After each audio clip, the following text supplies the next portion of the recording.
Next stop on our little sleigh ride, Optic. Okay. Here we go. 1995. Let me take you back to a stable called the $1 Million Corporation, running roughshod all over the WWF in 95. So much, in fact, that Ted DiBiase was so HBIC in 95 as an evil stable figurehead that he bought out Santa Claus Optic. Brought him in.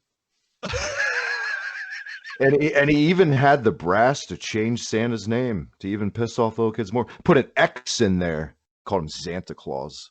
Holy shit. Yeah. Santa Claus. My God. On the spot, real quick, what's worse, this or Christmas Creature? I would say Christmas Creature because of the injustice it did to Glenn Jacobs. I would even call it a hate crime. Mm-hmm.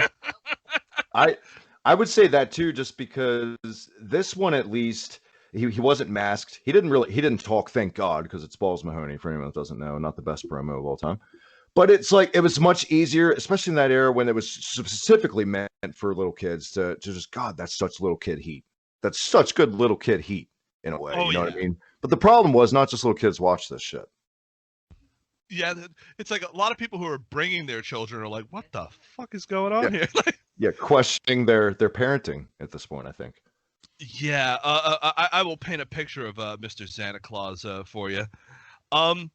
Imagine Balls Mahoney, but he was able to stand up straight because this was before he completely broke his body down.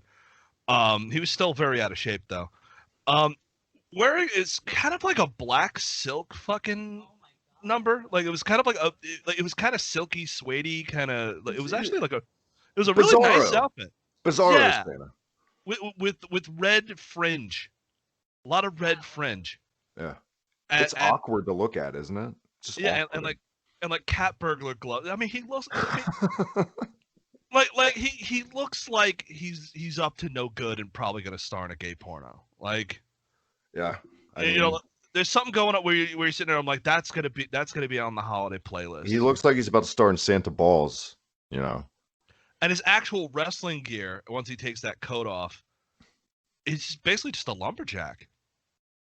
Yeah. Like much. That's the thing I don't get. Like they didn't continue the outfit into the thing. They just kind of went, suspenders and a sweater. Fuck you. Yeah. It'll be a 2-week fucking gimmick. They'll go banana. Fuck it. Yeah, it's like at least with the Christmas Creature, like you had the tinsel, the whole thing. Like he didn't have like a bunch of parts that came off and just made him regular guy. You know? Yeah. He looks. So I'm pretty sure the birth of this, I think it was initially it was Balls Mahoney came out dressed as Santa Claus for like a little baby face spot for the kids, and then interrupted by Ted DiBiase. DiBiase gave Santa Claus shit, then interrupted. I think it was either Savio Vega or Aldo Montoya. I'm not making this up. That came out to stand up for Santa. And fuck you, Ted. That's Santa. All of a sudden attacked with the bag of presents from Santa Claus revealed to be Xanta Claus. That was yes, the gimmick. It was Savio. There you go. I got a screenshot and it's Savio getting hit with presents. What a roller coaster year for Savio Vega in '95. Oh man, man, Savio Vega. It's all over the place in '95. Finals of the King of the Ring in June to this by December. Shit. Yeah, like he was the guy that like it was like you needed something bad to happen to somebody, but you didn't want to take any of the heat off any of the guys you want to push, so you just put Savio Vega in there. Fuck him. Yeah, it's fine. He's damaged goods anyway, basically. Yeah. God, I love Quang. I don't. This is what it is, and obviously you can only run angles like this in December. He didn't even make it to the Royal Rumble with this gimmick. I hate to say it like this because we know of his passing and how that happened, and it's not to make light of, but I'm going to say this. I feel like if Balls Mahoney would have stayed under contract, he probably would have got released for drugs anyway and ended up in ECW. Yeah, it was one of he had a very tumultuous life. And not to make light of his situation, but it was like they put him in a bad gimmick. They didn't treat him incredibly well, and then they just kind of tossed him. But that was just how they treated talent back in the day, where they're just they'd use you up and they go, okay, there's no value in you, toss you out the fucking door. It's not like now where they'll hold on to you with a goddamn death grip because they're afraid some other company might hire you.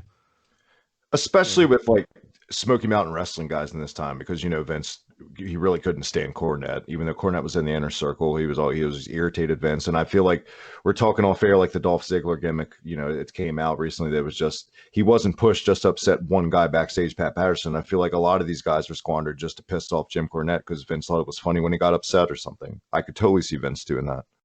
Oh yeah, I mean that was the big thing with Vince, was always very just bitter about a lot of that stuff because it was like, oh, these guys tried to put my dad out of business, that kind of thing. He always had that weird attitude with a lot of people who were outside of that thing. I mean, it's why like when they signed Sting, he did 2 jobs and then got hurt. It was like, fuck him.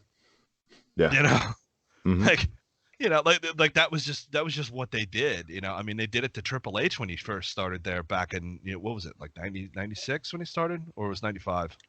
It was like summer 95, but that was kind of different because they started, man, he had like an undefeated streak for a while. He was supposed to win that King of the Ring, remember? Then curtain call, whoops, Yeah, a little bit different. But I totally see what you're saying, and you're not wrong. I mean, maybe, God, it's crazy to think about this. In that time, the only 2 guys that came in from WCW and kind of don't seem like they were fucked with that much were Goldust and Chris Jericho. They were pretty successful from the get, I feel like, Yeah. I mean, like that was it was such a weird time with that. It was like when they made a big such a deal petty time. I feel like extremely petty. Yeah. I mean, like it was. I mean, you can see that just by the way they treated Brett. By the end, it was like he was a man who was absolutely loyal, and they were just like, nah, fuck you. I think some of the best usage that WWF did at this time, especially in the early '90s, and we'll get off Xanta Claus. That was it, guys. It was a one and done. It was terrible. He went on to Balls Mahoney. He had a pretty good little career in ECW, and obviously sad ending. But don't do drugs.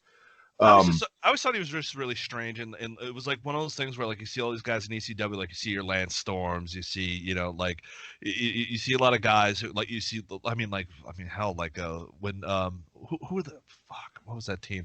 There was a team that was really good and they wore pink. The Eliminators. Yeah, I think it was the Eliminators. Perry Saturn and Cronus. Yes, they were actually pretty good back then. Mm-hmm. In that period of time, you see like those guys, and then you see Balls Mahoney, who like at that point he was like the letter C, just kind of coming out there, just all bent up and shit. And I was just like, oh, like he should probably stop. And that was at the prime of his career, Yeah. Like, yeah. Like he should stop doing that. He just doesn't look well. I think the best stuff he did in ECW was remember the flaming tables matches with like the Dudleys, like it was like Masato Tanaka and Balls Mahoney, not even Axel Rotten. Like I think Axel Rotten had heat at the time, and they replaced him with Masato Tanaka, and those were pretty kick-ass matches. They aged pretty decently. Yeah, like that was the thing. He was good, but he just didn't look well. So it's like you kind of feared that man was going to die in the ring. Well, half the shit he did. And I don't think it's the case that he was good. It's just, I mean, you think about the guys I just named in that match, Masato Tanaka and the Dudleys. He had some damn good dance partners in that match too. So oh, absolutely. Don't want to take any credit away from them.